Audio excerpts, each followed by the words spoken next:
پروردگار بہروں بر،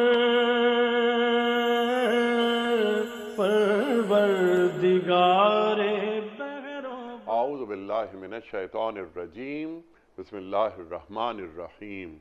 ان اللہ وملائکتہ یصلون علی النبی یا ایہا الذین آمنوا صلوا علیہ وسلموا تسلیما۔ اللہم صلی علی سیدنا و نبینا و شفیعنا و مولانا محمد وعلی آل محمد وبارک وسلم۔ محترم خواتین و حضرات، السلام علیکم۔ پیام صبح کے ساتھ ایک بار پھر حاضر میں ہوں آپ کا میزبان انیق احمد۔ خواتین و حضرات، جمعہ اور ہفتہ 2 دن سوال و جواب کے لیے ہوتے ہیں پیام صبح میں، یہ آپ اور ہم جانتے ہیں۔ پیر، منگل، بدھ اور جمعرات، ان 4 دنوں میں ہم قرآن کریم کے مختلف آیات پر گفتگو کرواتے ہیں اپنے ملک کے ممتاز علماء سے، لیکن جمعہ اور ہفتہ 2 دن آپ کے سوالات جو ہمارے پاس آتے ہیں وہ ہم یکجا کرتے ہیں اور اپنے عہد کے ایک جید مفتی صاحب کی خدمت میں انہی 2 دنوں میں پیش کرتے ہیں تاکہ حاصل کیا جائے اپنے مسائل کا حل قرآن و سنت کی روشنی میں۔ کچھ سوالات ہم پاکستان کے مختلف شہروں میں کھڑے ہو کر تیار کرتے ہیں، ریکارڈ کرتے ہیں، ان ویڈیو کوئسچنز کو بھی ہم مفتی صاحب کی خدمت میں پیش کرتے ہیں۔ ہمارے آج کے معزز مہمان محترم مفتی محمد نجیب خان صاحب۔ خواتین و حضرات، مفتی محمد نجیب صاحب ہمارے ملک کا ایک معروف، مقبول اور محبوب نام، پیام صبح کا لازمی جز تشریف لا رہے ہیں طویل عرصے سے، الحمدللہ 12واں برس ہے مفتی نجیب صاحب کو اس پروگرام سے جڑے ہوئے اور ہمیشہ ہم نے مفتی صاحب سے سیکھا ہے۔ خواتین و حضرات، فارغ التحصیل ہیں آپ دارالعلوم کراچی سے، ایک دنیا کا آپ نے سفر کیا اور آج جو انٹرنیشنل کانفرنسز ہوتی ہیں وہ بھی آپ اٹینڈ کرتے ہیں پاکستان کی طرف سے۔ دور حاضر کے نئے مسائل، جدید مسائل، ان کا حل بھی آپ قرآن و سنت کی روشنی میں عطا فرماتے ہیں۔ مفتی محمد نجیب صاحب کو خوش آمدید کہتے ہوئے پروگرام کا آغاز اللہ تعالیٰ کے بابرکت نام سے، سورہ فاطر اور آیات 5 اور 6۔ اعوذ باللہ من الشیطان الرجیم، بسم اللہ الرحمن الرحیم۔ یا ایہا الناس ان وعد اللہ حق فلا تغرنکم الحیاة الدنیا ولا يغرنکم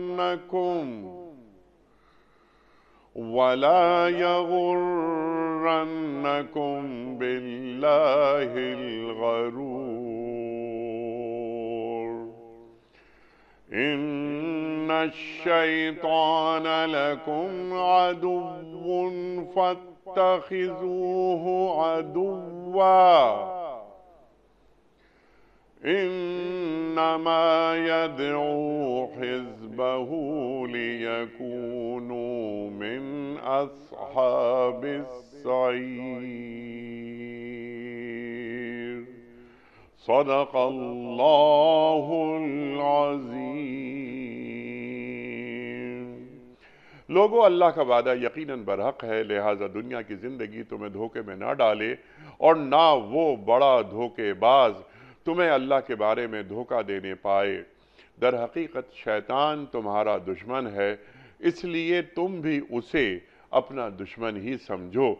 وہ تو اپنے پیرووں کو اپنی راہ پر اس لیے بلا رہا ہے کہ وہ دوزخیوں میں شامل ہو جائیں۔ محمد ارشد صاحب کا سوال ہے پہلا آپ کی خدمت میں، سمپل سوال لیکن ایک بڑا سوال۔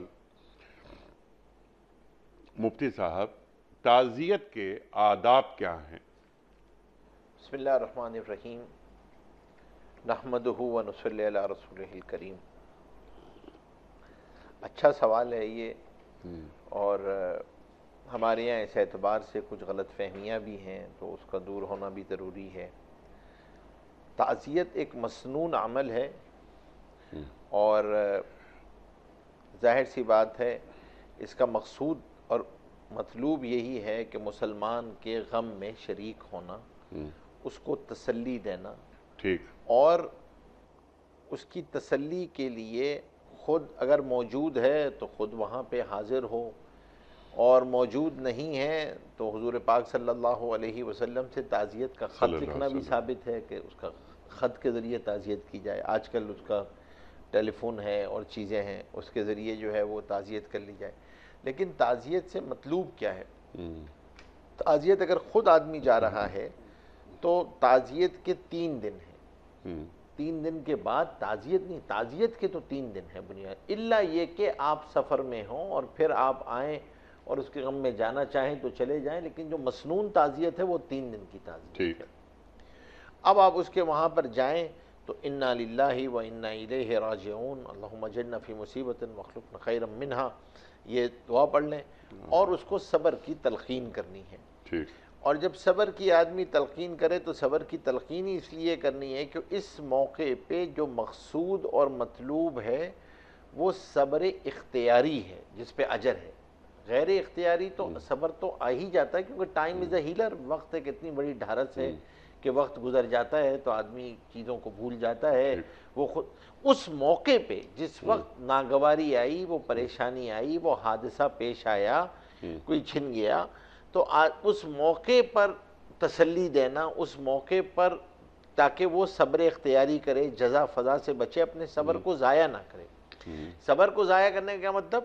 کہ صبر پہ ملنے والے اجر کو ضائع نہ کرے جو صبر پہ ہے۔ سبحان اللہ تبارک و تعالیٰ کا وعدہ ہے اولئک علیہم صلوات من ربہم واولئک هم یہتدون، اللہ تبارک و تعالیٰ نے ہدایت کا وعدہ رکھا ہے، اللہ ان پہ رحمتیں نازل فرمائیں گے، بغیر حساب کتاب کی جنت میں داخل فرمائیں گے۔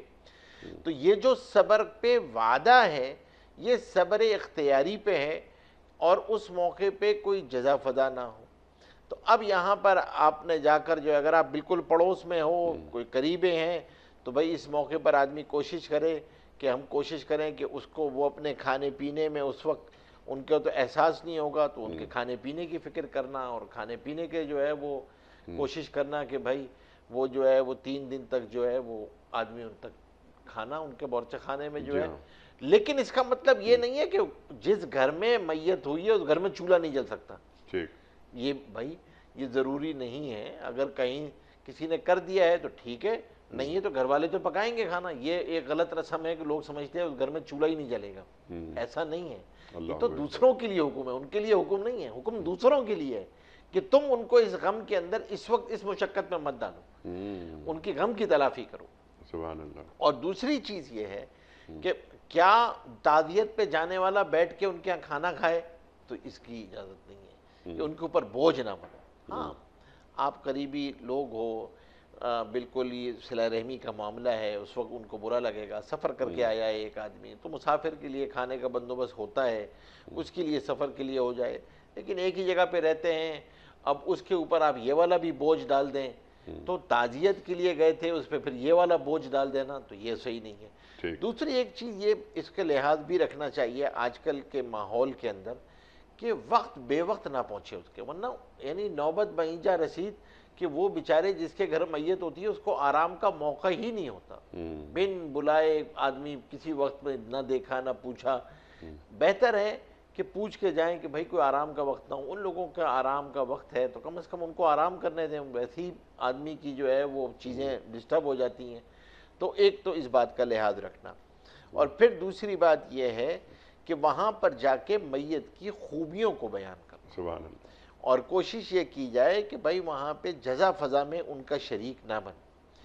پھر ایک بہت غلط رسم ہے جو چل پڑی ہے، وہ بہت ہی خطرناک ہے، بلکہ وہ بدعت ہے بنیادی طور پہ، اور وہ یہ ہے کہ کہیں پر جا کے باقاعدہ 10 دن 15 دن جو ہے وہ لوگ ٹھہرے رہتے ہیں میت کے گھر میں، وہاں پہ بین ہو رہا ہوتا ہے، وہاں پہ روزانہ اب ان کے دیکھ چڑھے گی، اب روزانہ ہوگا، اور اس پہ یہ تو ایک گناہ تو ہے ہی، اس پہ جو بڑا گناہ ہوتا ہے وہ پھر یہ ہو رہا ہوتا ہے کہ آدمی یعنی جو وراثت تو تقسیم نہیں ہوئی ہوتی، اس وراثت کے پیسے سے دیگیں چڑھ رہی ہوتی ہیں۔ اللہ اکبر۔ تو اب آدمی کے پاس ظاہر سی بات ہے بھائی وہ پیسے تو میراث میں تقسیم ہونے کے ہیں، کسی کی طرف سے احسان تو ہے نہیں، اور احسان کا یہ موقع بھی نہیں ہے کہ آپ کیوں اس کے اوپر بوجھ بنے ہوئے ہو۔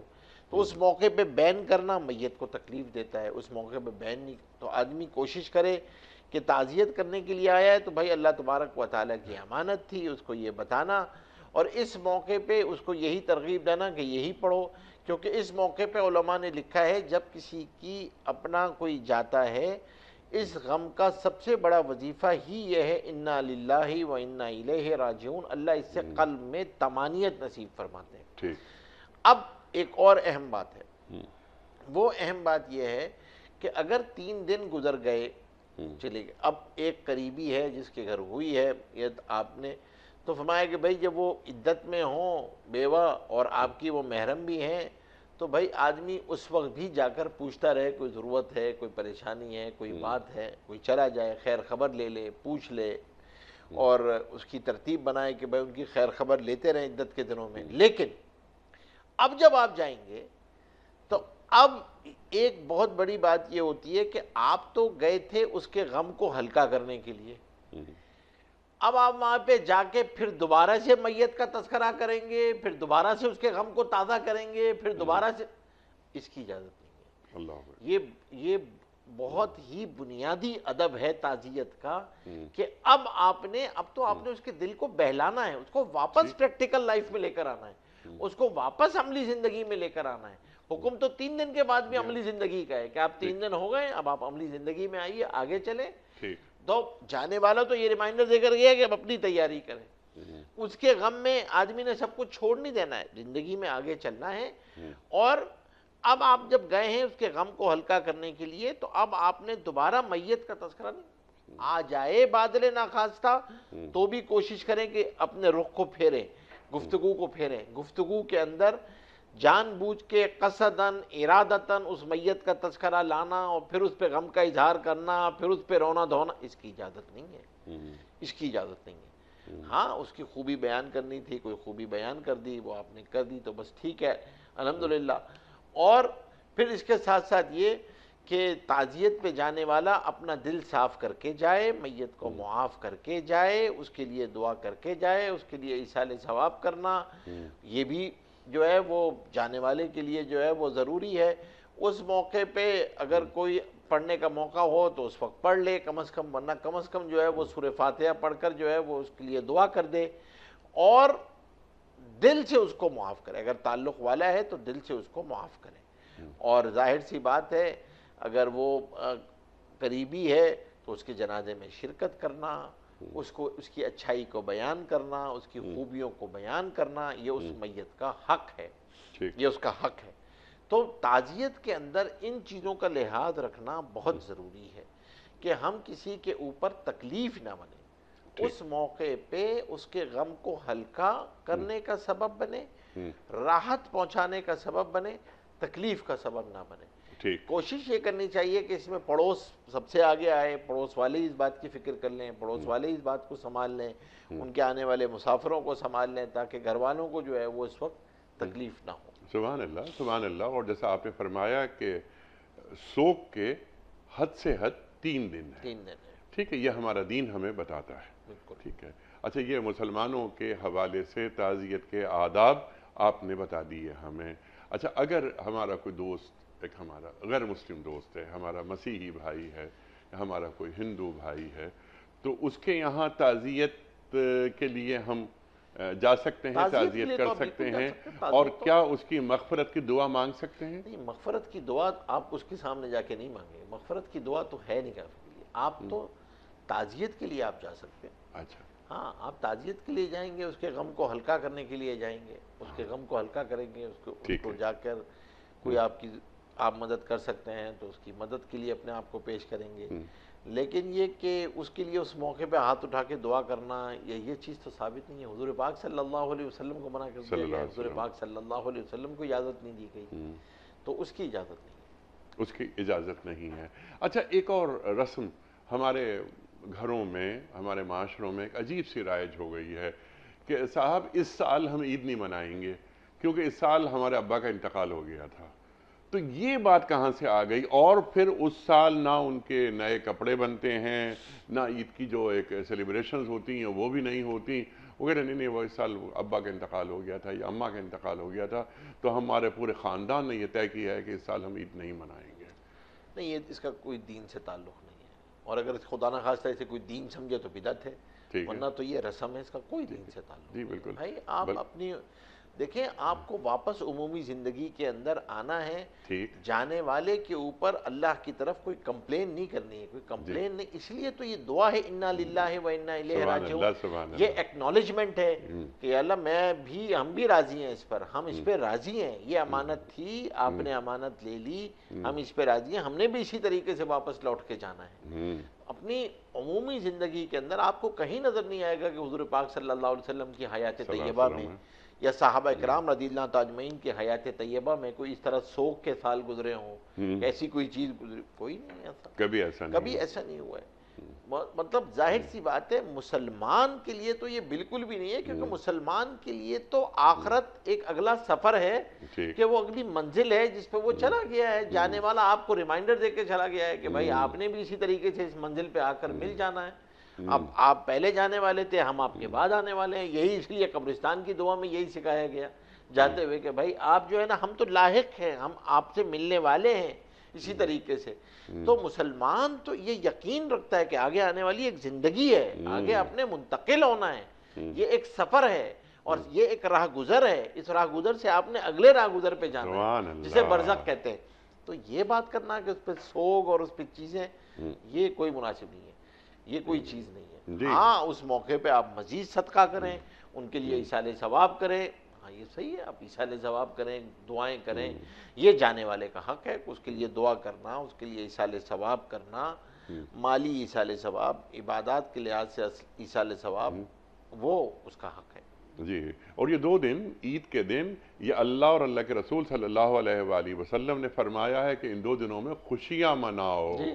تو جب اللہ اور اللہ کے رسول صلی اللہ علیہ وآلہ وسلم کا ارشاد ہے، حکم ہے کہ خوشی مناؤ، تو نہیں وہ ابا کا انتقال تھا تو اس لیے ہم آپ عید نہیں دیکھیں نا، منائیں۔ روزے جیسی عبادت کو جو ہے اجازت نہیں دی ہے، جی ہاں روزے جیسی عبادت کی اجازت نہیں دی ہے اس موقع پہ، جی ہاں، کہ بھائی یہ خوشی کا دن ہے، یہ خوشی کھانے کا پینے کا دن ہے۔ یہ خوشی کا دن ہے۔ اللہ اکبر۔ بالکل وضاحت سے اور اصل بات جو ہے نا نہیں صاحب، وہ ہے ہی یہ کہ دیکھیں، دین اپنی طبیعتوں پہ چلنے کا نام نہیں ہے، دین اللہ کے حکم کو حضور پاک صلی اللہ علیہ وسلم کے طریقے سے پورا کر دینے کا نام ہے، سمینا و اطانا، اس سبمیشن کا نام دین ہے، بس ٹوٹل سبمیشن، ٹوٹل سبمیشن کا نام دین ہے، اسی کا نام جو ہے نا وہ آپ اسلام اسی کا نام ہے، اسلام اسی کا نام ہے۔ اِنَّ صَلَاتِي وَنُسُكِي وَمَحْيَايَ وَمَمَاتِي لِلَّهِ رَبِّ الْعَالَمِينَ۔ ہمارا کیا، بس اپنا رخ اللہ کی طرف کر لیا جائے۔ انی وجہت وجہ للذی فطر السماوات والارض حنیفا۔ اللہ اکبر۔ اپنا رخ، اپنا چہرہ اللہ کی طرف رکھنا چاہیے۔ اور اس موقع پہ تو خاص طور پہ، کیونکہ علماء نے ایک عجیب فرق لکھا ہے کہ شادی کے موقع پر جو چیزیں اسراف کی لائن سے کی جاتی ہیں وہ اکثر رسومات ہوتی ہیں، جی ہاں، کیونکہ لوگ اسے دین نہیں سمجھتے، لیکن میت کے موقع پہ جو اکثر چیزیں کی جا رہی ہوتی ہیں اسے لوگ دین سمجھ کے کرتے ہیں، تو وہ بدعات ہیں۔ یعنی اگر اسے کوئی دین سمجھ لے کہ بھائی اب 10 دن تک سب کے سب بیٹھے ہی رہیں گے، اب 10 دن تک بین ہوتا رہے گا، 10 دن تک کھانے ہوتے رہیں گے، یہ تو بدعت ہے، یہ تو نہیں ہے، اس کا دین سے کوئی تعلق نہیں ہے۔ اس طرح سوگ منانا، اس طریقے سے رہنا اور اس طریقے سے جو ہے وہ خاص کپڑے پہن کے رکھنا، اور یہ تو ایک ہندوانہ طریقہ ہے، ہندوانہ طور طریقے ہیں، مسلمانوں کو تو یہ طور طریق نہیں ہے۔ سبحان اللہ سبحان اللہ سبحان اللہ، یہ مسلمانوں کے طور طریق نہیں ہیں۔ اللہ تعالیٰ کے حضور بس وہ جو آپ نے فرمایا ٹوٹل سبمیشن، کہ اے اللہ تو نے ہمارا عزیز ہم سے چھین لیا یا واپس بلا لیا، تو ہم تیری رضا پہ راضی ہیں اور ہم نے صبر کیا، اور ہمیں اس صبر کا اجر تجھ سے مطلوب ہے۔ بے شک، بالکل، بس پھر اللہ تبارک و تعالی اس پہ رحمتیں بھی نازل فرماتے ہیں، دل پہ سکینت اور اطمینان بھی عطا فرماتے ہیں، اور اللہ جل شانہ غیب سے کفالت بھی فرماتے ہیں۔ آپ دیکھیں نا، عبداللہ ابن عباس رضی اللہ تعالیٰ عنہ فرماتے ہیں کہ جب میرے والد کا انتقال ہوا تو ایک دیہاتی میرے پاس تعزیت کے لیے آیا، اس سے اچھی تعزیت میں نے دیکھی ہی نہیں، 2 لفظوں میں تعزیت کی اس نے آ کر، اور اس نے کہا کہ عبداللہ تمہیں عباس سے اچھا مل گیا اور عباس کو تم سے اچھا مل گیا. کیا بات ہے، واہ واہ واہ واہ. بس کہ جو جتنی تم اپنے والد کی خدمت کرتے تھے وہ جس کے پاس گئے وہ ماں کی ممتا سے 70 گنا سبحان زیادہ اللہ. محبت کرنے والا ہے. اور جتنا عباس تمہاری خیال کرتے تھے تو اب اگر تم صبر کرو گے تو اللہ تبارک و تعالی تمہاری کفالت بھی کرنے والا ہے، وکالت بھی کرنے والا ہے، حفاظت بھی کرنے والا ہے، اور عباس سے زیادہ تمہاری فکر کرنے والا ہے. سبحان اللہ تو سبحان تمہیں اللہ عباس سے اچھا مل گیا اور عباس کو تم سے اچھا. سبحان اللہ سبحان اللہ. اللہ کے رسول صلی اللہ علیہ وآلہ وسلم کیا فرما رہے ہیں کہ میں رفیق اعلیٰ کے پاس جا رہا ہوں، ان سے ملاقات ہوگی. اللہ اکبر اللہ اکبر. تو اللہ کے حضور پیش ہو جانا پیش ہو ہے. جانا ہے بس. وہاں پیش ہونے کے کیا اعمال ہیں ہمارے پاس، توجہ اس پر ہونی اس پر چاہیے. ہر تعزیت کے موقع پہ بنیادی طور پہ کبھی کبھی آدمی یہ سوچا کرے کہ سب لوگ میری تعزیت کے لیے جمع ہوئے ہیں. اس کی جگہ، اس جنازے کی جگہ اگر میرا جنازہ ہوتا جی تو پھر کیا میرے ساتھ. اللہ اکبر کبھی اللہ کبھی اس کی اکبر. طرف آدمی کو فکر کرتے رہنا چاہیے اللہ کہ بھائی اگر میرا جنازہ ہوتا یہ اور لوگ اس طرح کرنے آ رہے ہوتے تو what legacy I am living behind me. میں پیچھے کیا لیگیسی، ہو ول کرائی وین آئی ول ڈائی. کون پیچھے چھوڑ کے جا رہا ہوں. کتنے لوگ تعریف کرنے والے ہوں گے اور کتنے لوگ رو رہے ہوں گے کہ واقعی ہماری جو ہے ایک کمی محسوس ہو رہی ہے ہمیں زندگی کے اندر کہ یہ چلا گیا. تو نافیت کا وہ باغ چھوڑ کے جائیں، نافیت کا وہ ایک پیچھے لیگیسی چھوڑ کے جائیں. محبت کرنے والے، محبت کہ کرنے والے میرے جنازے کی پہلی صف کے لوگ کون ہوں گے، کون ہوں گے، کون ہوں گے. یہ اگر آدمی ایک مرتبہ کبھی کبھی، مطلب علماء نے لکھا ہے یہ ایمان کا پریزرویٹو ہے. ایمان پریزرو رہتا ہے اس سے. آدمی کو بہت ساری چیزیں کبھی کبھی موت کو یاد، اسی لیے جو ہے مراقبہ موت جو ہے یہ علماء نے ایمان کی حفاظت کا ذریعہ لکھا ہے. کیونکہ آدمی کو اس سے حب دنیا بھی کم ہوتی ہے، حب مال بھی کم ہوتا، اور بہت ساری روحانی بیماریوں کا یہ علاج ہے. جی سبحان کہ آدمی جب ایک مرتبہ یہ سوچ لیتا ہے تو کبھی کبھی تعزیت پہ جاتے ہوئے یہ بھی سوچا کرو کہ لوگ میری تعزیت کے لیے آئیں گے تو کیا کہیں گے آگے. جی ہاں. کیا چھوڑ کے جا رہا ہوں میں، کون سے ایسے کام چھوڑ کے جا رہا ہوں جو میرے لیے صدقہ جاریہ ہو. اللہ اکبر اللہ کون سی ایسی شخصیات پیچھے میں چھوڑ کے جا رہا ہوں کہ جب وہ کام عمل کر رہے ہوں گے تو اجر مجھے مل رہا جی، اور وہ صدقہ جاریہ اور وہ ہوگا. صدقہ جاریہ ہوں گے. اللہ اکبر اللہ یہ ہے اصل بات. جو موقع تعزیت جو ہے نا وہ ایک بہت، مطلب تعزیت جو ہے وہ ایک بہت بڑا باب ہے شریعت کا اور ہماری سوشل لائف کا اور ہماری معاشرت کا. اللہ اکبر. اور موت کو کیسے گلے لگاتا ہے مسلمان، ایک مومن. وہ اقبال کا شعر یاد آتا ہے کہ موت کو سمجھا ہے غافل، اختتام زندگی ہے یہ شام زندگی، صبح دوام زندگی. اللہ اکبر. موت ایک ماندگی کا وقفہ ہے، یعنی آگے چلیں گے دم لے کر. اللہ اکبر اللہ اکبر. مسلمان کبھی موت سے نہیں گھبراتا. ایک چیز یہ بھی ہمارے ایمان میں شامل ہے. جزاک اللہ مفتی صاحب، بالکل تفصیل سے آپ نے بیان فرما دی ایک ایک بات، تعزیت کے حوالے سے، انسان کی زندگی کے حوالے سے، اور ہمارے معاشرتی رویوں کے حوالے سے. رخشندہ صاحبہ کا سوال ہے، یہ بچی پریشان ہے. پریشان اس لیے ہے کہ اس بچی کا شوہر امریکہ میں ہے. یہ چاہتی ہے کہ شوہر کے پاس امریکہ چلی جائے لیکن باوجود نہیں جا پاتی. اب یہ سسرال میں رہتی ہے، سسرال والے اس پر ظلم کرتے ہیں جیسا کہ رخشندہ نے بتایا. تو ان کا سوال یہ ہے کہ شوہر کی غیر موجودگی میں بہو کے لیے سسرال کا حکم ماننا کتنا ضروری ہے؟ دیکھیں یہ سوال جو ہے نا ہمارے معاشرے کا، معاشرتی رویوں کا، جیسے پہلا سوال تھا نا ایک معاشرتی رویے سے متعلق، یہ بھی ہمارے ایک معاشرتی رویہ ہے. جی ہاں. اور ہمارا جو سسرالی معاشرہ ہے نا وہ بہت ہی ظالم معاشرہ ہے، اور اس کے اندر بہت ساری چیزیں ابھی تک بھی جو ہے وہ ہندوانہ رسومات کی ہیں. جی ہاں. اور اس میں چند چیزیں ایسی شامل ہو گئی ہیں کہ جس میں دیندار طبقہ بھی جو ہے وہ اس کا شکار ہو گیا ہے. اور اس کے اندر ایک سب سے بڑی چیز جو ہے وہ یہ جو ساس بہو کا رشتہ ہے، اس رشتے سے متعلق ہے. اور اس میں کچھ چیزیں نازک بھی ہیں دین کے اعتبار سے، کچھ ہماری توقعات کا باب اتنا بڑھ گیا ہے کہ جو بنیادی طور پہ نہ شرعی نہ اخلاقی ایکسپیکٹیشن ہونی چاہیے، اور کچھ یہ ہے کہ بعض دفعہ جو ہے وہ اس کے اندر ایسا لگتا ہے کہ جیسے کوئی اپنا بدلہ جو ہے وہ لے رہا ہو، ایک ریونج جو ہے وہ ہوتا ہے کہ جو مجھ پہ گزری ہے وہ اس پہ گزرے۔ یہ سب چیزوں سے معاشرہ جو ہے نا وہ بہت ہی تلخ یادیں اس کی ہیں اس حوالے سے، اس خاص طور پہ اس رویے کے اندر۔ دین کیا کہتا ہے اس میں؟ دیکھیں اصل بات تو یہ ہے کہ شوہر کی ذمہ داری یہ ہے کہ بیوی کو اپنے پاس رکھے، بیوی کو اپنے ساتھ رکھے۔ شوہر کی ذمہ داری ہے ماں باپ کی خدمت کرے، ماں باپ کے لیے کرے۔ یہ جو سسرال کی خدمت ہے یہ احسان کا باب ہے، تبرع کا باب ہے۔ اگر شرعاً نہ اس بہو پہ کوئی ذمہ داری ہے، فرض ہے، نہ ان کا ساس سسر کا حق ہے کہ وہ ضرور ادا کرے کہ ان کی خدمت کرے، ان کے لیے کھانا پکائے، ان کو کرے۔ ہاں اگر وہ کرے گی تو یہ احسان کا باب ہے۔ علماء نے لکھا ہے اسی طرح جیسے اپنے شوہر کی خدمت کر رہی ہے، شوہر کے ماں باپ کی خدمت کر رہی ہے۔ لیکن دوسری طرف یہ ہے کہ جو سسرال ہیں ساس سسر، ان کو یہ سوچنا چاہیے کہ دیکھیں یہ جو ہے نا، آپ اپنے گھر میں کوئی ماسی تو لائے نہیں ہیں، آپ اپنے گھر میں کوئی ماسی نہیں لے کر آئے، آپ اپنے گھر میں ایک بیٹی کو لے کر آئے۔ وہ کسی کے گھر میں نازوں سے پلی ہوگی، وہ کسی ماں باپ کی بیٹی ہے۔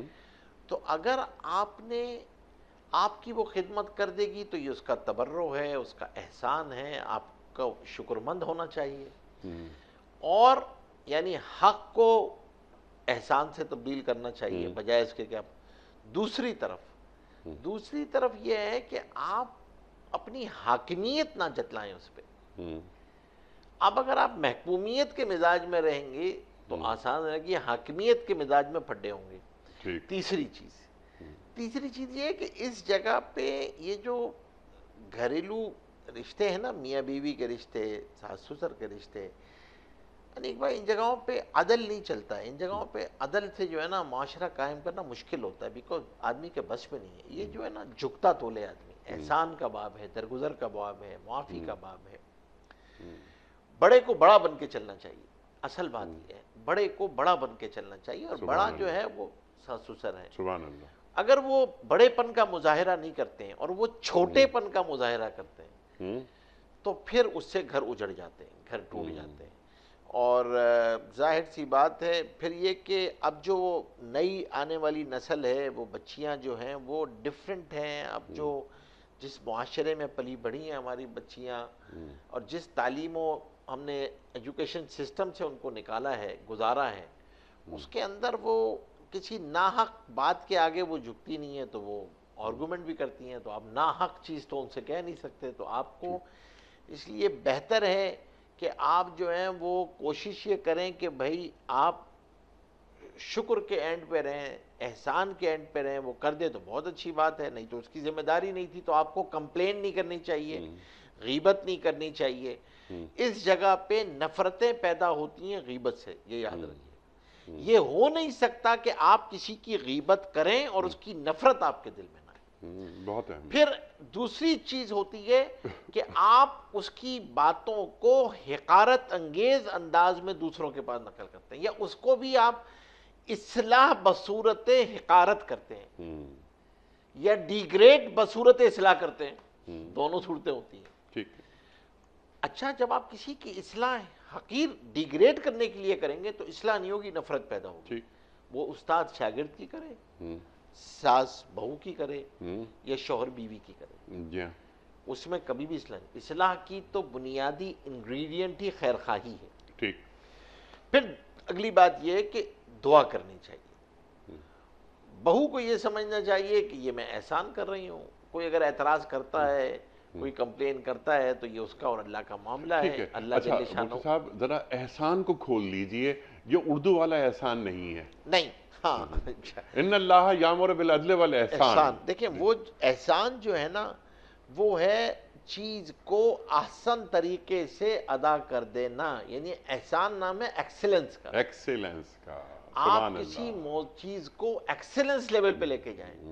اور اس کی مثال بخاری شریف کی روایت میں ہم نے وہ پڑھا ہے جو حدیث ہے مشہور کہ جس میں حضور پاک صلی اللہ علیہ وسلم نے نماز صلی کے اللہ علیہ وسلم احسان کو کھولا ہے کہ نماز میں احسان کا کیا لیول ہے. اس کہ کو انک نقطۂ ترا، کمال تک پہنچانا. کمال تک پہنچایا نا، بیکاز ایکسیلنس ہے نا. ایکسیلنس. کہ آپ نماز ایسے پڑھیں گویا آپ اللہ کو دیکھ رہے ہیں. اور the minimum requirement of the excellence is کہ اللہ آپ کو دیکھ رہے ہیں.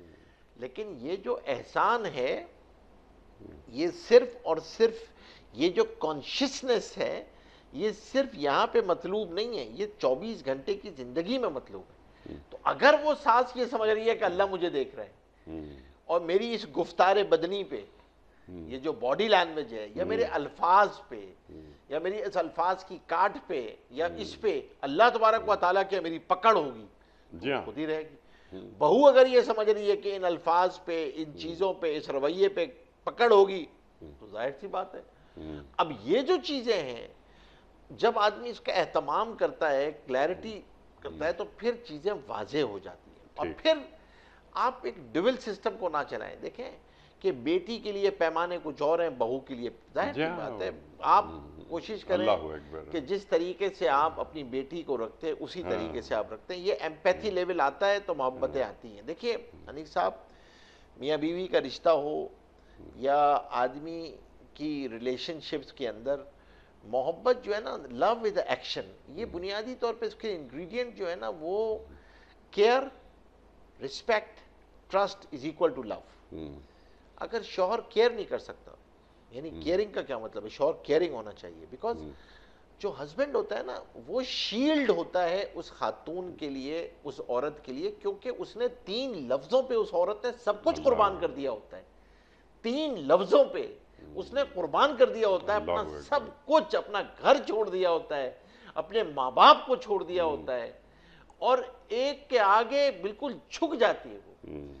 اور یہی وہ حکم ہے کہ اس لیول تک حکم دیا گیا ہے کہ بھائی آپ جو ہیں وہ اگر سجدے کا حکم دیا جاتا تو سجدے کا حکم ہوتا تو یہ ہوتا کہ بیوی کو حکم دیتا کہ شوہر کو سجدہ کرے. ہمارے شیخ فرمایا کرتے تھے لوگ اس کی صرف اور صرف تمام مرد حضرات جو ہیں وہ اپنی حاکمیت دکھانے کے لیے اس حدیث کو پیش کرتے ہیں. وہ اس کا مطلب بیان کیا کرتے تھے، اس کا مطلب یہ نہیں ہے. اس کا مطلب یہ ہے کہ شوہر اتنی محبت کرے، اتنی کیئرنگ ہو، اتنی رسپیکٹ کرے، اتنی محبت کرے کہ وہ بیوی یہ کہے کہ اگر مجھے سجدے کی اجازت ہوتی تو میں تمہیں سجدہ کرتی. سبحان اللہ. سبحان اللہ. یعنی اس لیول کی کیئرنگ اور رسپیکٹ چاہیے. اور پھر اس کے اوپر ٹرسٹ. یعنی ظاہر سی بات ہے کیونکہ جھوٹ جو ہے نا ان رشتوں کے اندر وہ بالکل یہ بہت ہی دھاگے سے بھی زیادہ باریک ہوتے ہیں. یہ رشتے اگر آپ کا ٹرسٹ ڈیولپ نہ ہونا تو پھر شیطان بدگمانی کے راستے سے داخل ہوتا ہے اور جھوٹ ان رشتوں کو اندر جو ہے نا وہ کڑواہٹ لے کے آتا ہے کہ آپ کو اندازہ ہی نہیں ہوتا. تو ہمیں کوشش یہ کرنا چاہیے کہ سسرالی معاشروں کے اندر اس بات کا لحاظ رکھنا چاہیے کہ بھائی آپ اس کو اسپیس دیں، اس کو وہ اپنی زندگی گزار کے، یا تو چیزیں آپ پہلے دن سے اس کو بتائیں، یہ شوہر اس کو بتائے، اور پھر اتنے عرصے کے لیے شوہر کو چھوڑنا یہ مناسب نہیں ہے. اور پھر ایک اور بہت بڑا ڈیلیکیٹ میٹر ہے کہ ظاہر سی بات ہے یہ حضرات محرم ہیں لیکن ایک حد تک محرم ہے، یہ مستقل محرم نہیں ہے ان کے. تو آپ کو ظاہر سی بات ہے وہ سسر جو ہے وہ کوئی باپ کی جگہ پہ تو نہیں ہے نا، اس کے ساتھ کچھ چیزیں آپ کو خاص طور پہ لمٹ کے ساتھ رہنا پڑتا ہے. اس بہو کو بھی ایک لمٹ کے ساتھ رہنا ہے، اس کو آپ کو خاص طور پہ اس کا لحاظ رکھنا ہے. تو اب وہاں پر ہو سکتا ہے کہ آپ چیزیں ہوں تو آدمی جب جوائنٹ فیملی میں رہ رہی ہوتی ہے وہ بہو تو وہ پھر بعض دفعہ اپنے آپ کو پروٹیکٹ محسوس نہیں کرتی، وہ اپنے آپ کو محفوظ نہیں سمجھتی ہے. یہ پھر شوہر کی ذمہ داری ہے، شوہر کے ذمہ فرض ہے. اگر کوئی ایسا معاشرہ ہو کہ جہاں پر وہی سمجھتا ہے کہ بھئی یہ محفوظ نہیں ہے تو پھر اس پہ فرض عین ہے. پھر اس کا یہ جو رخشندہ کا سوال ہے اس میں تو پھر تو ان کے لیے امریکہ میں رہنا جائز نہیں ہے. وہ تو آئیں یہاں پر، بھئی بیگم کے ساتھ رہو، تم نے شادی کی ہے، تم نے نکاح کیا ہوا ہے، تمہارے پاس یہ تعلق ہے. اور اگر خدا نہ خواستہ وہ اس کیفیت میں ہے کہ اس کی عزت محفوظ نہیں ہے، ایمان محفوظ نہیں ہے، کوئی چیز وہ اپنے آپ وہ خوفزدہ ہے، تو ظاہر سی بات ہے یہ اس کی ذمہ داری ہے اس موقع پر سبحان اللہ. ان لوگوں کے، اور ان کو یہ سمجھنا چاہیے کہ کوئی بیٹی ان کے پاس ہے، کل معاشر میں حساب کتاب بھی ہے، اس حق کا بھی حساب کتاب ہے نا. ویل للمطففین سب کے لیے ہے نا، ٹھیک ہے تطفیف یہاں بھی ہے. جی. ویل للمطففین صرف اور صرف تجارت کی آیت نہیں ہے، ناپ تول کا مسئلہ نہیں ہے، ہر حق کو طریقے سے ادا کرنا، ٹھیک. اور لکل حق اس کے اندر وفا بھی ہے، تطفیف بھی ہے.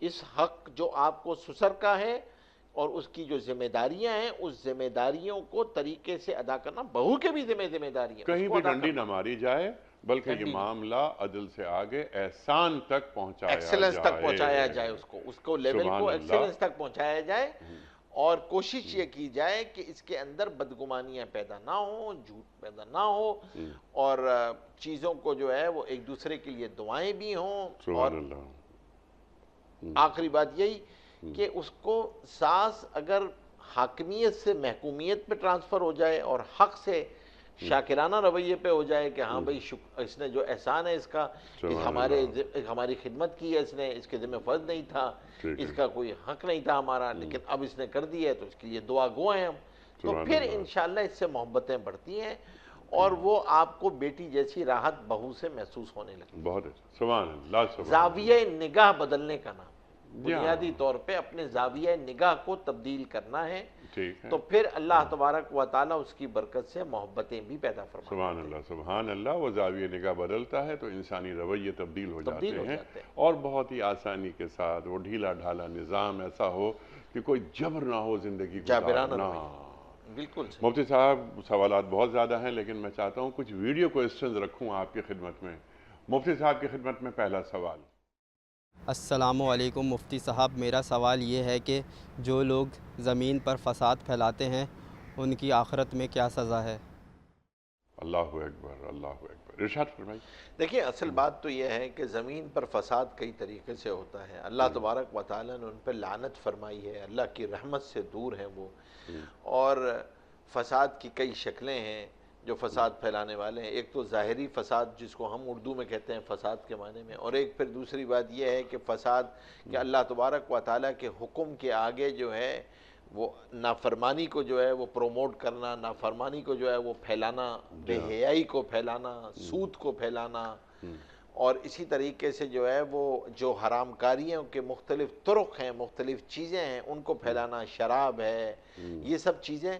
تو اللہ تبارک و تعالیٰ کی طرف سے جو ہے وہ نہ صرف یہ کہ لعنت ہے، اللہ تبارک و تعالیٰ کی رحمت سے وہ دور ہیں، اللہ تبارک و تعالیٰ کی طرف سے وعیدیں ہیں ان کے اوپر. دنیا میں بھی وہ نقصان کا سبب ہے، آخرت میں بھی نقصان کا سبب ہے.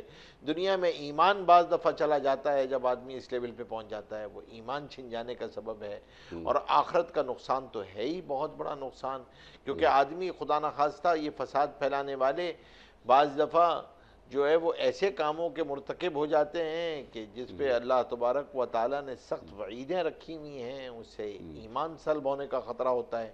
اور بعض دفعہ جو ہے وہ ایسے گناہ کے کاموں کو جاری کر دیتے ہیں کہ اس کے بعد جتنے لوگ اس گناہ میں مبتلا ہوتے رہتے ہیں اس گناہ کا خمیازہ بھی یہی بھگت رہے ہوتے ہیں جنہوں نے ان گناہوں کو جاری کیا ہے. تو اس کی بہت سخت وعید ہے، آدمی کو اپنا محاسبہ کرتے رہنا چاہیے. تو ایک عام آدمی کیا کرے ان فسادوں سے محفوظ رہنے کے لیے؟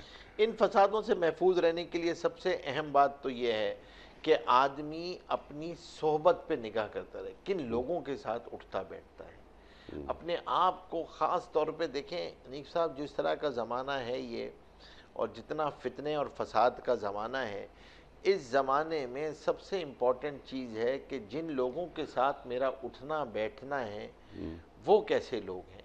کیونکہ آدمی اپنی کمپنی سے، اپنے آس پاس والے ماحول سے، ان لوگوں سے غیر اختیاری طور پہ متاثر ہوتا ہے. ٹھیک ہے. اس چال چلن سے، اس بول بچن سے، ہر چیز سے، رویوں سے. ٹھیک ہے. اچھا، اگر یعنی آپ ہی کی بات کو ذرا سا آگے بڑھاتے ہوئے، یقیناً کونوا مع الصادقین جو قرآن کریم فرماتا ہے کہ اچھے لوگوں کی صحبت اختیار کرنی چاہیے، لیکن اچھی صحبت ہمارا انتخاب ہوتی ہے، ہم اچھی صحبت میں رہنا چاہتے ہیں، لیکن زندگی گزارنے کے لیے ہمارے ایک سسٹم سے ہمارا تعلق رہتا ہے صبح سے شام تک. اس سسٹم میں اگر بے ایمانی ہو رہی ہو، فساد ہو رہا ہو، فتنہ ہو رہا ہو، جو آپ نے بھی ارشاد فرمایا، تو پھر ایک عام آدمی مجھ جیسا وہ کیسے خود کو محفوظ رکھے؟ اب مجھے لا محالہ، اب اس بات کو ذرا سا میں اور آگے بڑھاتا ہوں، اگر میرا کام رشوت دیے بغیر نہیں ہو رہا تو میں کیا کروں؟ اور بہت ساری چیزیں ہیں یہاں پاکستان میں. ہم کراچی کو زیادہ جانتے ہیں کیونکہ ہماری مٹی کراچی کی ہے. یہ کراچی میں فساد سے بچنے کی بات آپ نے فرمائی. ہم دیکھتے ہیں اپنی آنکھوں سے کہ شراب کی دکانیں کھلی ہوئی ہیں.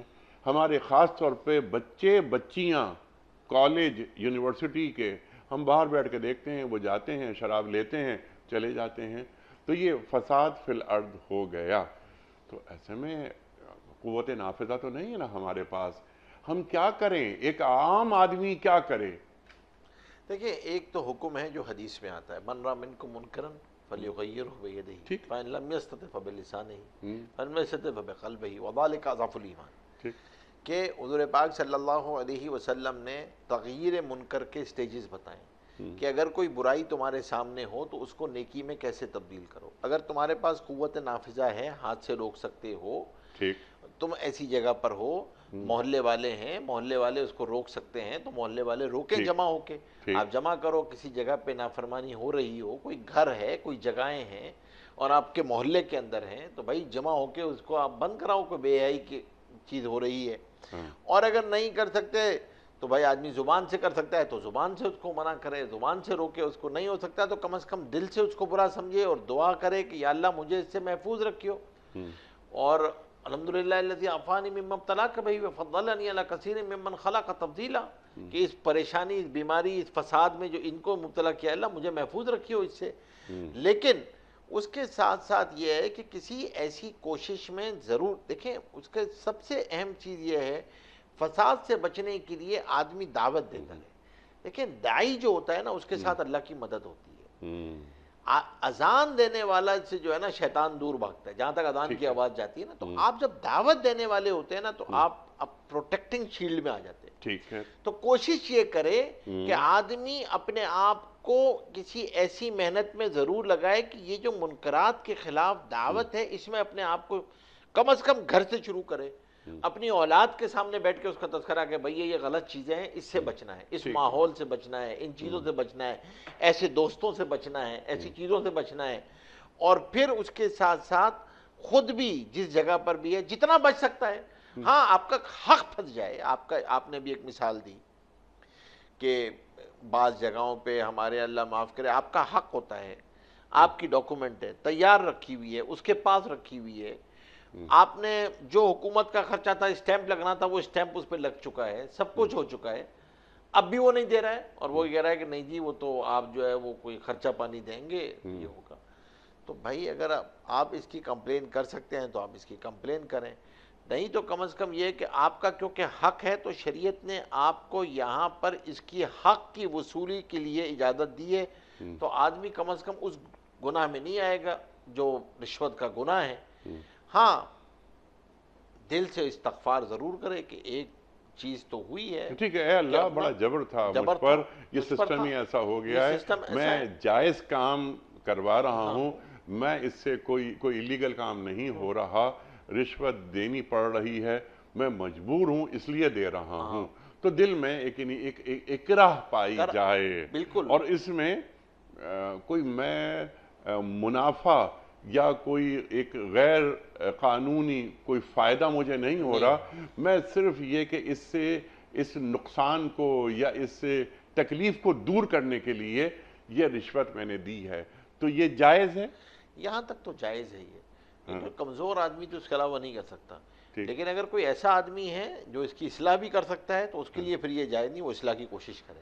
ٹھیک ہے. یعنی اگر وہ کوشش کرے اور جیسا آپ نے فرمایا کہ کم از کم دل میں اسے برا سمجھے. آپ سمجھتے ہیں کہ آپ اس کی کمپلین کر سکتے ہیں اور آپ کی بات کو آگے لیا جائے گا تو آپ کمپلین کریں، سسٹم کو صحیح کرائیں، اپنی بات پہنچائیں اور سسٹم کو بڑوں تک پہنچائیں اور سسٹم کو درست کرنے کی کوشش کریں. کیونکہ حکم یہی ہے کہ اگر آپ زبان سے کر سکتے ہیں تو اور زبان اس سے کلام۔ بری چیز کو برا سمجھیں، اور بری چیز کو برا سمجھیں۔ اصل بات تو سب سے بنیادی بات ہی یہ ہے کہ آدمی جب برائی کو برائی سمجھتا جی ہے ہاں، تو پھر اللہ تبارک و تعالیٰ وہ اسباب بھی میسر جی فرماتے ہیں اس کو کہ اس سے بچاتے ہیں۔ بہت سارے ادارے ایسے ہیں ہمارے شہر میں جہاں رشوت لیگلائز ہو چکی ہے، ہم خود جا کے دیکھتے ہیں، اس کا نام رکھ دیا اسپیڈ منی۔ اب ضروری ہے کہ یہ پیسے تو جائیں گے ہی جائیں گے، جی حالانکہ کام 100% صحیح ہے، تب بھی وہ دینے پڑ رہے ہیں پیسے۔ یہ کیا ہو رہا ہے؟ آپ پھنس جائیں۔ اسلامی جمہوریہ جی پاکستان، اسلامی، اللہ آپ اکبر۔ یہاں پر چلے جائیں اور ڈپارٹمنٹس ہیں، آپ اس میں پھنس جائیں بیچارہ، تو آدمی جو ہے وہ، اور اگر بیچارہ کوئی سادہ آدمی ہے، کمزور آدمی ہے، تو اس کے پاس تو کوئی چارہ ہی نہیں ہے۔ جی اس کے پاس چارہ نہیں ہے، اور اس کو برائی کہیں اور لوگوں کو بتائیں کہ دیکھیں کیا کچھ یہ ہو رہا ہے۔ جو لوگ برائی کو برائی کہنا روک دیتے ہیں تو اللہ قرآن کریم میں بنی اسرائیل کے 2 انبیاء کی زبانوں سے لعنت بھیج رہا ہے، داؤد علیہ السلام اور مسیح علیہ السلام کی زبانوں سے لعنت بھیج رہا ہے۔ ان لوگوں نے کیا کیا تھا کہ برائی پہ ٹوکنا چھوڑ دیا تھا، تو برائی پہ کم از کم اپنا احتجاج ضرور رجسٹر کرائیں، لیکن اگر قوت نافذہ نہیں ہے تو نہیں آ جائیں سامنے اس طرح کہ ہم ڈنڈا لے کر آگے۔ اس سے فساد، اس سے کچھ نہیں ہوتا، اس سے نہیں، اور پھر یہ بنانا اسٹیٹ نہیں ہے، ایک نظم ہے اسٹیٹ کا۔ تو بڑوں کو بتائیں کہ جناب والا آپ حکمران ہیں، آپ یہ کام کریں، یہ ہمارا ملک ہے، ہم اس وطن کو پاکیزہ دیکھنا چاہتے ہیں۔ بالکل، کیونکہ جو گورننس اور ایتھکس جس کی ذمہ داری ہے، جن کے پاس قوت نافذہ ہے، ان تک اس بات کو پہنچائیں۔ اس بات کو آپ نے پہنچا دیا تو کم از کم آپ نے ایک حق ادا کر دیا۔ اب بال ان کے کورٹ میں، اب ان کو اپنے نظم کو صحیح کرنا، اپنے نظم کو درست کرنا، یہ ان کی ذمہ داری ہے۔ اور معاشرے کے اندر اس بات کو ضرور چلانا چاہیے کہ جو حلال کی برکات ہیں، جو حلال کے اللہ تبارک و تعالیٰ نے برکتیں رکھی ہیں، وہ اس کی وجہ سے آدمی جب یہ رویے معاشرے میں پنپتے ہیں کہ آدمی حلال کو معیار بناتا ہے، میگزیمائزیشن آف ویلتھ کو معیار نہیں بناتا، تو پھر چیزیں تبدیل ہوتی۔ اس معاشرتی رویے میں جو سب سے بڑا بگاڑ آیا ہے ہمارے یہاں، وہ یہی آیا ہے کہ آج ملنے کی قدریں تبدیل ہو گئی۔ آج آپ دوسرے کو بڑا آدمی اور عزت دار آدمی بتانے کے لیے جو ہے نا، وہ یعنی کوئی بیچارہ اب اس کے ساتھ ایک ٹائٹل لگتا ہے، یعنی شرافت کا ٹائٹل آج جو ہے نا، شرافت کا ٹائٹل وہ ہے کہ بیچارہ بہت شریف ہے۔ یہ جو بیچارہ ہے، یعنی کیوں شریف ہے؟ یہ سچ بولتا ہے، یہ بیچارہ سچ بولتا ہے، شریف ہے، اور یہ رشوت لیتا نہیں، حلال کھاتا ہے، تو یہ شریف ہے۔ یعنی آپ سوچئے کہ جس معاشرے کے اندر شرافت بیچارگی کی علامت بن جائے، اللہ اکبر، تو وہاں تو اقدار کے جنازے نکلتے ہیں، وہاں تو قدروں کے جنازے نکلتے ہیں، اور پھر وہ جو بے برکتیاں، پریشانیاں، آفتیں، فساد آدمی کو انفرادی زندگیوں میں بھی ہوتا ہے، اجتماعی زندگی، کبھی وہ وباؤں کی شکل میں آتا ہے، کبھی مہنگائی کی شکل میں آتا ہے، یہ سب عذاب ہیں۔ جی اور یہ حرام نکل جاتا ہے، وہ راز تو آتا ہی ہے، یا تھانوں کی نظر ہوتا ہے یا اسپتالوں کی نظر ہوتا ہے۔ آپ نے کیا فرمایا ابھی؟ میگزیمائزیشن آف ویلتھ، اللہ اکبر، اللہ اکبر۔ بس یہ کہ دولت کو پکڑ لو، حلال حرام جائز ناجائز چھوڑ دو اس بات کو، بس پیسہ سب کچھ ہے۔ مفتی صاحب ہمیں اپنی عارضی زندگی کے لیے ہر چیز مستقل بنیاد پہ درکار ہونے لگی ہے۔ بالکل، یعنی محدود مدت کے لیے ہم آئے ہیں دنیا میں، تو جو کرنے کے کام ہے وہ کریں۔ ہوس، یہ ہوس، اس کا کوئی انت ہے؟ یا اللہ کے رسول فرما رہے ہیں صلی اللہ علیہ وسلم، 2 وادیاں بھی ہو نا، سونے کی 2 وادیاں بھی ہو، جی ہاں، تو یہ تیسری وادی کی تمنا، اور اس کا پیٹ صرف قبر کی مٹی بھر سکتی، قبر کی مٹی بھر سکتی ہے، اور قبر کی مٹی کے علاوہ کوئی چیز کا بھی پیٹ نہیں بھر سکتی ہے۔ مفتی صاحب آپ کا بڑا ممنون، بڑا شکر گزار، آپ تشریف لائے، اور ہمیشہ کی طرح آج بھی ہم نے آپ سے سیکھا۔ خواتین و حضرات، ہم اپنے معزز مہمانوں کے بڑے ممنون رہتے ہیں، ہمیں قرآن سے قریب کرتے ہیں، دین سے قریب کرتے ہیں، جو شرعی اقدار ہیں ان کا تعارف ہم سے کراتے ہیں، اگر ہم بھول چکے ہوں تو تجدید ہو جاتی ہے اس کی۔ خواتین و حضرات، دین ہمیں باوقار انداز میں جینا سکھاتا ہے۔ ہمارے اپنے معزز علماء، ہم ان کے جتنے بھی احسان مند ہوں، کم ہے کہ روزانہ تشریف لاتے ہیں اور روزانہ ہمیں قرآن سے قریب کرتے ہیں، صاحب قرآن سے قریب کرتے ہیں، اللہ سے ہمارا رشتہ کیا ہے وہ ہمیں بتاتے ہیں۔ وقت کا مکمل ہوا ہمارے آج کے پروگرام کا، انشاءاللہ پھر کسی اور پروگرام میں ہم مفتی صاحب کو زحمت دیں گے، وہ تشریف لائیں گے اور دوبارہ گفتگو ہوگی، سوال رکھیں گے، جواب حاصل کریں گے۔ پروگرام کا اختتام ہوتا ہے روزانہ ایک قول پر، اور وہ قول ہوتا ہے صاحب نہج البلاغہ امیر المومنین حضرت علی مرتضیٰ کرم اللہ وجہہ کا۔ آپ فرماتے ہیں جو شخص نیکی کرنے میں بخل کرتا ہے وہ عقل مند نہیں، جو شخص نیکی کرنے میں بخل کرتا ہے وہ عقل مند نہیں۔ سبحان اللہ سبحان اللہ۔ اپنے میزبان انیق احمد کو کل تک کے لیے اجازت دیجیے، خدا حافظ۔ پروردگار بحروں بر